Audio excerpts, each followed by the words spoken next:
The golden rays of the Jamaican sun pierced through the slats of the white lace curtains in Jasmine Davis's childhood bedroom. It was the morning after her wedding.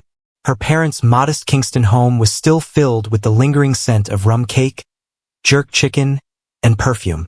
Laughter and celebration had finally died down, replaced by the soft humming of a ceiling fan above the new bride's head.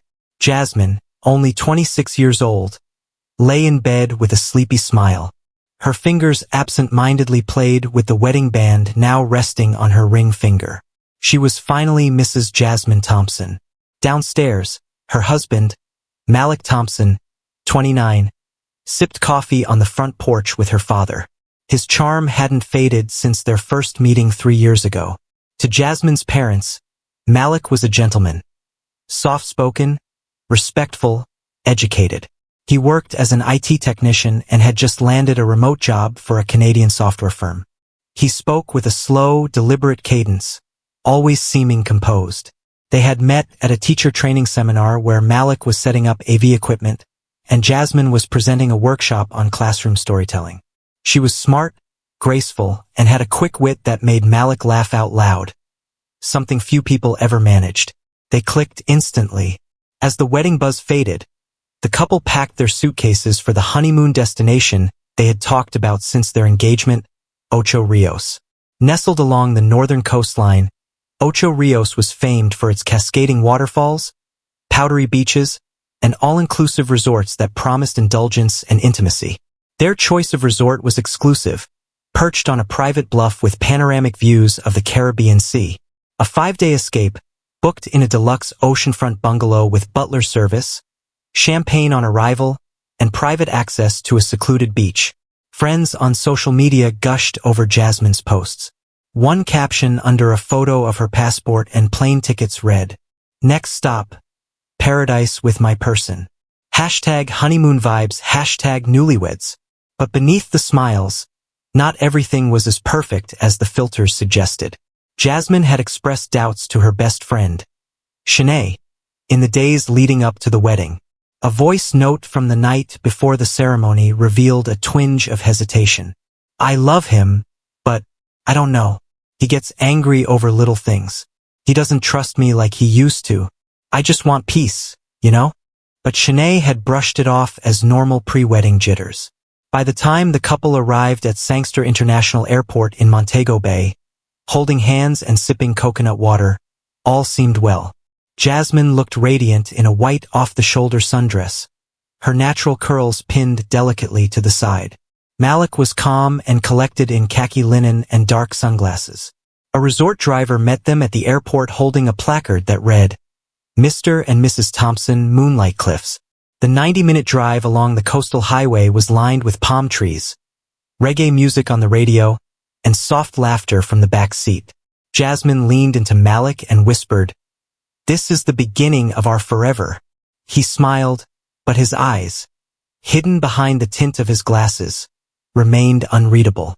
At the resort, the staff welcomed them with champagne and fresh towels. The bungalow was exquisite.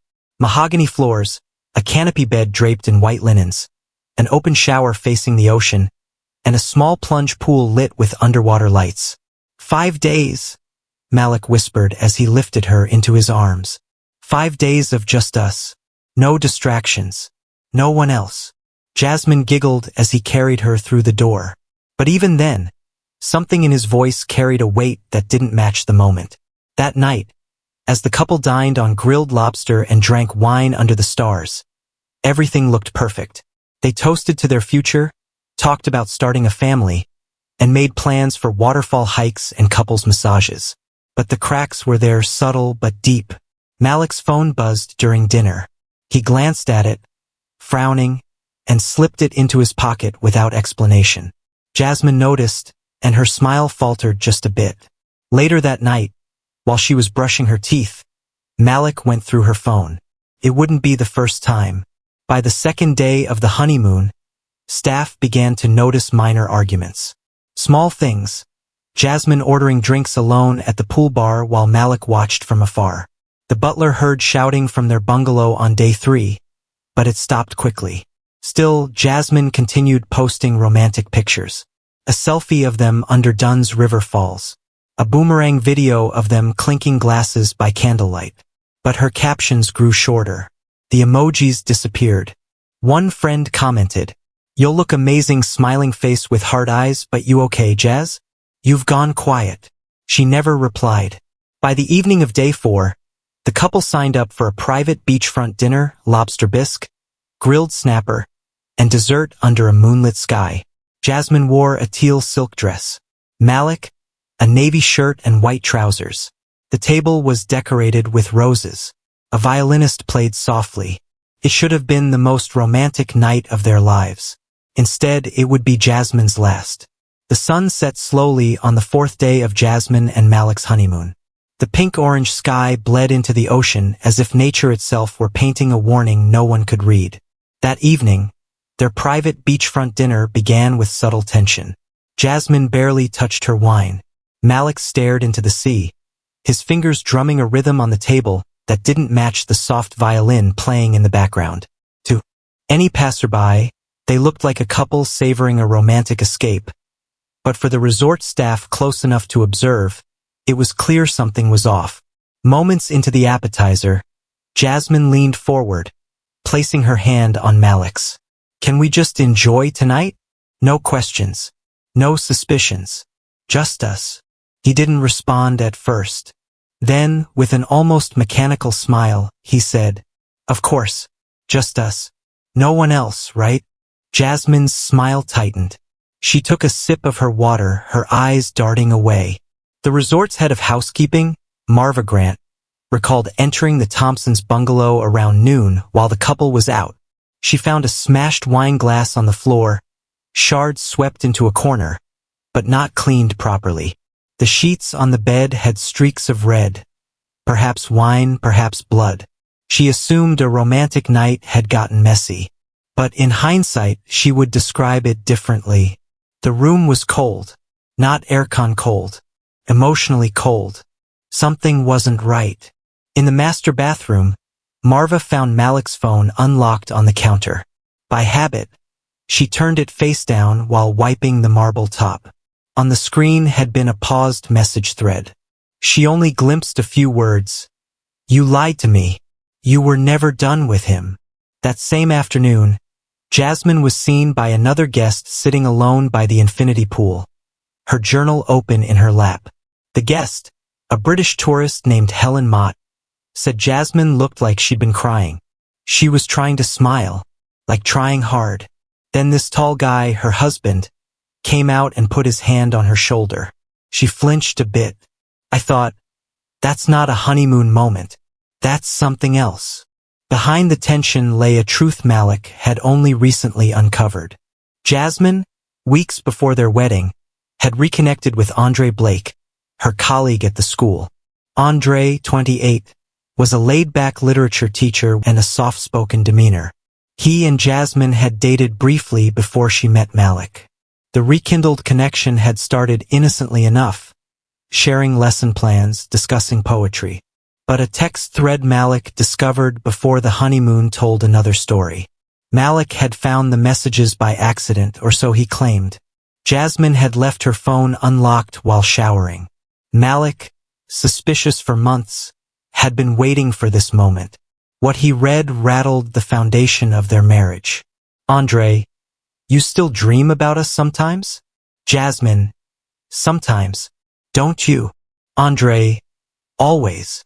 Jasmine, "Don't make this harder. I'm married now." That message was sent 2 days before the wedding. For Malik, that one thread was betrayal. His bride, the woman he had sacrificed and planned for, had entered their marriage with a lie buried in her pocket. In the days between discovering the texts and the honeymoon trip, Malik changed. Jasmine noticed his mood swings, his silence. He snapped over little things. A delayed reply, a male coworker's comment on her bridal post. He questioned her constantly. "Why did you invite Andre to the wedding?" "It was just a courtesy. He's part of the staff." "Did you sleep with him before the wedding?" Jasmine insisted she hadn't cheated, that the messages were a mistake, that she regretted replying. But Malik's paranoia bloomed into obsession. He began checking her phone while she slept, asking pointed questions masked as jokes. "If I asked you to block every man you ever had feelings for, would you?" She laughed it off. He didn't. Jasmine's best friend Shanae had called her during the honeymoon but didn't get through. She left a voice note. "Girl, are you okay? Haven't seen your face in days. You vanish after that beach post. Call me, please." Jasmine never replied. Her journal, later found by investigators, held heartbreaking entries from the honeymoon. One entry, dated the night before her death, read, "I feel like I'm sleeping beside someone I no longer recognize. He looks at me like a stranger. I'm afraid to speak. I don't know if this trip will fix us or finish us." Back at the beachfront dinner, as the final course was served, chocolate mousse with a passion fruit drizzle, Malik leaned in and whispered something to Jasmine. The waiter passing by remembered seeing her freeze, her fork halfway to her mouth. She placed it down, stood up, and walked away barefoot across the sand toward their bungalow. Malik followed 5 minutes later, carrying both of their phones. Resort security camera footage captured the moment at 9:56 p.m. Jasmine entered the bungalow. Malik paused outside for 10 seconds. Then he stepped inside and quietly shut the door. That door would never open again, until it was broken down in a panic. When Jasmine and Malik stepped into their bungalow that night, the air inside was thick, not just from the humid Caribbean breeze, but from unspoken words and buried rage. The bungalow's romantic ambience. Rose petals on the bed, soft music playing from the Bluetooth speaker, and flickering candlelight, now felt like a cruel joke. Jasmine walked directly into the bathroom and shut the door behind her. Malik stood in the center of the room, staring at the bed. His hand tightened around her phone, the screen still glowing with the last message thread he had just read. One Jasmine had forgotten to delete. "Andre, I hope he treats you the way you deserve. If not, you know where to find me." "Jasmine, don't. Please. Not now. I need to think." "Andre, still thinking about me on your honeymoon? That says everything." In Malik's mind, the room began to spin. He had been questioning Jasmine's loyalty for months. At first, he told himself it was all in his head, just old jealousy, just his imagination. But now there was proof, not of sex, not of physical infidelity, but of emotional betrayal. And to Malik, that was even worse. He paced the room, jaw clenched, replaying every moment. Her distant stares, her solo beach walks, her sudden silence during dinner. He had sacrificed everything for her, helped her clear her student loan, supported her mother's hospital bills, even took the honeymoon on his own dime when the wedding expenses ran high. Now he believed she was thinking about another man, while lying next to him. Jasmine emerged from the bathroom wearing a robe, her hair tied up in a bun. She looked at Malik, who hadn't moved from the center of the room. "Can we talk tomorrow?" she said, clearly tired. "I just want to sleep." Malik didn't respond. Instead, he held up her phone. "Still thinking about him on our honeymoon?" he asked, his voice low and shaking. Jasmine's eyes widened. "You went through my phone again?" "Again?" he scoffed. "If I didn't, I'd still be lying here like a fool." Jasmine stepped toward him. "It wasn't what it looks like. I told him I needed space. I didn't invite it. You didn't stop it either.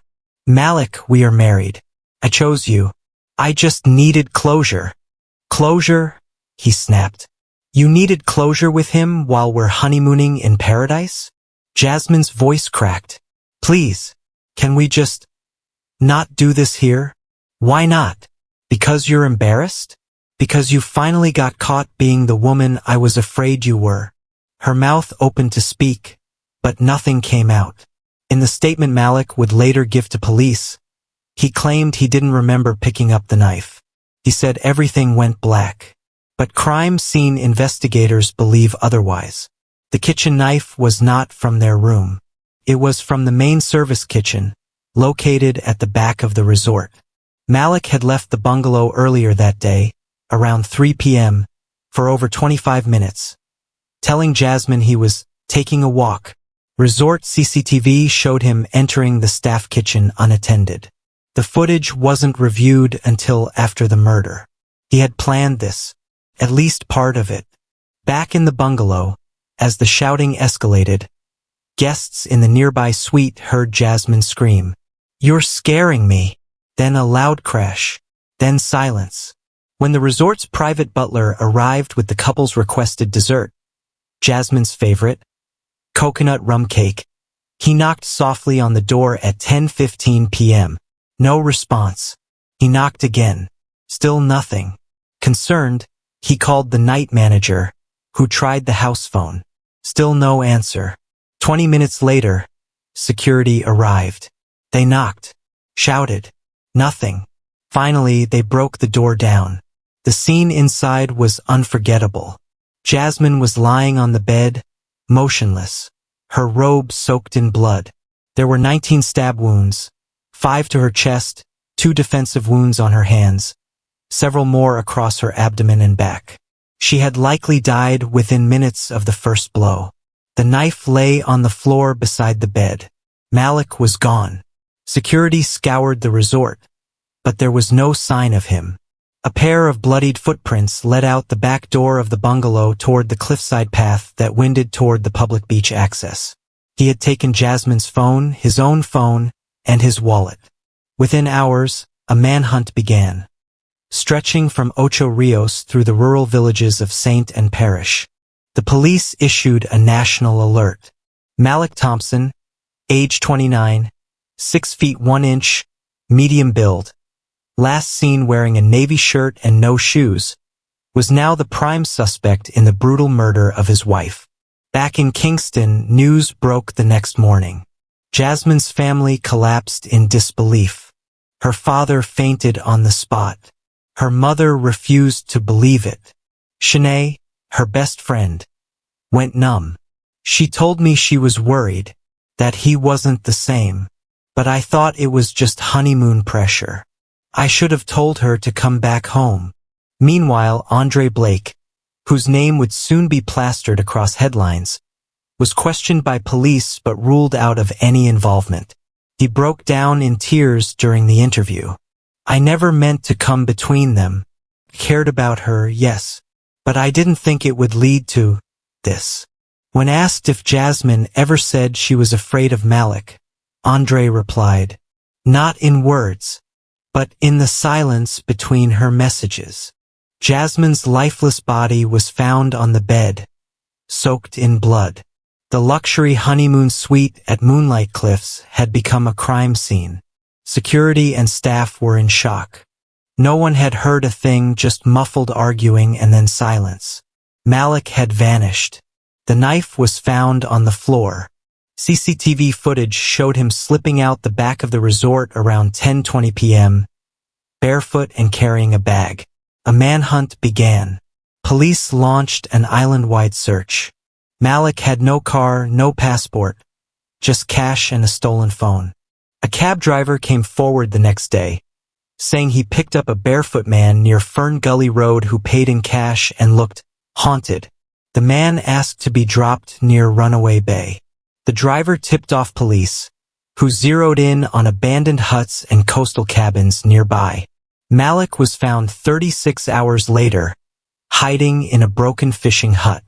He surrendered without a fight, looking exhausted and dirty.